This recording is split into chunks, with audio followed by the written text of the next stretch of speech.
Hola, aficionados de Leeds. Espero culo estén haciendos fantástico. There you go.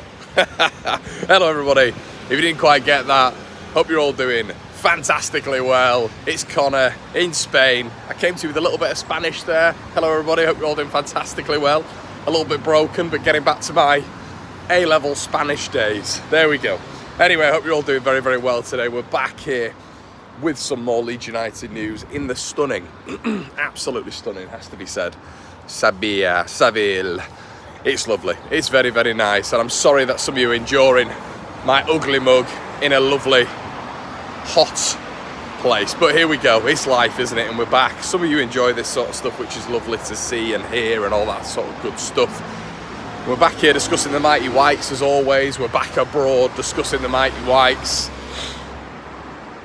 Listen, a lot to discuss. So let's start off with the right back Cody Drameh. Now, believe it or not, everybody, homegrown players is a big, big thing. Now, Newcastle look to be looking at Cody Drameh to potentially bring him in.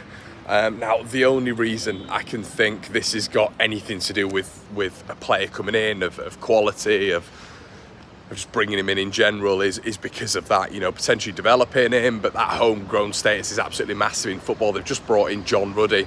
Apparently Newcastle are looking and communicating with Cody Drameh. Keep an eye on that. There's not much to be said there. It doesn't mean that, he's a top player. It's one of those things where, we're expecting it. He's this, that and the other. It literally is just because, in my opinion, he's that sort of player. I think we've figured out with Cody over the past however many years, and I will say I was wrong on that. Not wrong as such, but I wanted to give him a go. I wanted, you know, not just Farker, but other managers to give him a go, and let's see where we're at with him. At least try him. And I don't feel he ever properly got that chance, but listen, is he of the standard of Leeds United in terms of where we are and where we want to be? I don't think so. You know, I really don't think so. So, yeah, it looks like he's going to be moving on. And Newcastle, a really interesting one there. A really interesting one. Okay, what else today? Crysencio Somerville is subject to a hell of a lot of interest. It feels like we've not heard anything from Somerville's camp, which is expert. It's fantastic. It's good to know that he's not almost trying to fashion a way out of the club. But what we do know with Crysencio Somerville is he's going to have suitors. You know, we're not stupid. He's going to have suitors up and down the country, up and down Europe. It's an obvious thing when you've got a player of such talent. What we don't know is where he's going to go.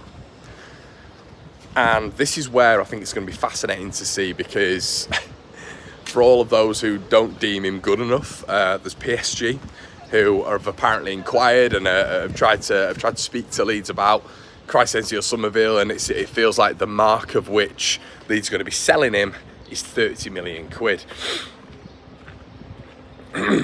That's what bids have been spoken of, but I don't think Leeds, with what we've done with Archie, and we know the pulling power of a young lad, especially an English young lad who's had such a fantastic season,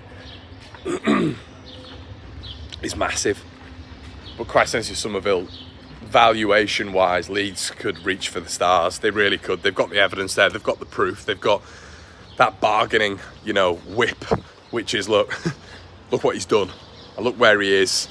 And he's not rushing to go anywhere, which plays into Leeds' hands massively, by the way. So if he's not looking to go anywhere and he's not forcing his way out, you know, we see that from so many footballers nowadays, trying to force the way out. Crysencio's not doing that, so it's made it a little bit harder for other clubs, in my opinion, because it's not like, you know, he's trying to force himself out, and Leeds are going to have to almost be negotiating at a fee that they don't want to be negotiating at because a player wants to leave.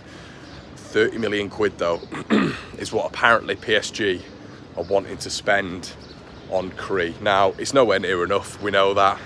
And when I say nowhere near enough, you know, how much do we actually think? Let me know in the comment section below we can actually get for this kid.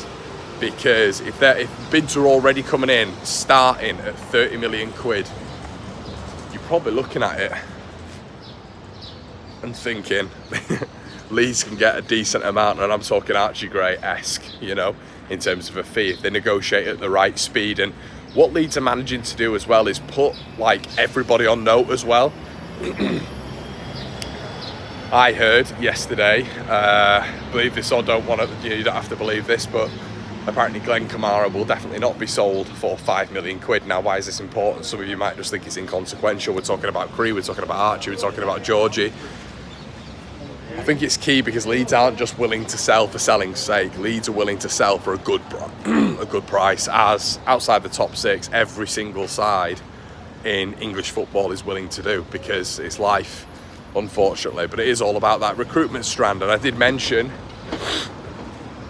not long ago that, you know, if Leeds are able to get this recruitment right, if Leeds are able to really bargain and do this in a sort of way of which Leeds are then able to go and get some top players in on loan, they're able to attract the right permanent signings as well, you know, we're going to be in a fantastic position. So 30 million quid for Cree Somerville. Everyone, what do you think in the comment section below? How much do you think he's worth?